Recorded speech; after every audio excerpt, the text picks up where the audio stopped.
চলো আজকে আমরা শিখে নিই বিডেড ইয়াররিংস কী করে বানানো যায়। এই যে বিড বক্সটা দেখতে পাচ্ছ, এরকম মিনি বিডস বা সিড বিডসের বক্স বা আলাদাভাবে এই বিডসগুলো মিশো, ফ্লিপকার্ট বা অ্যামাজন থেকে তোমরা কিনে নিতে পারো। আর যেই হুপ ইয়াররিংসগুলো দেখলে, ওই ইয়াররিংসগুলো আলাদা র ম্যাটেরিয়ালের দোকানে কিনতে পাওয়া যায়।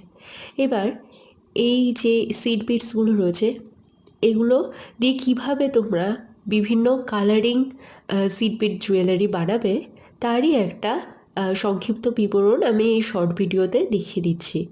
যারা যারা জুয়েলারি কোর্স শিখতে চাও, তারা আমার সাথে যোগাযোগ করে কোর্স ডিটেল জেনে নিজেরা বিজনেস স্টার্ট করতে পারো। আজকে এই হুপ যে ইয়াররিংসগুলো তোমাদেরকে দেখাচ্ছি, এই ইয়াররিংসগুলো কিন্তু মার্কেটে ৮০-৯০ টাকা দিয়েও বিক্রি হয়, যারা হচ্ছে ইনস্টাগ্রামে বিক্রি করে থাকে বা বড় সেলার। কিন্তু আমি মাত্র 30 রুপিসে বিক্রি করে থাকি। তোমরা যদি কেউ নিতে চাও, এর অনেক কালার অ্যাভেলেবেল রয়েছে, তোমরা অবশ্যই ইনবক্স করে নিতে পারো।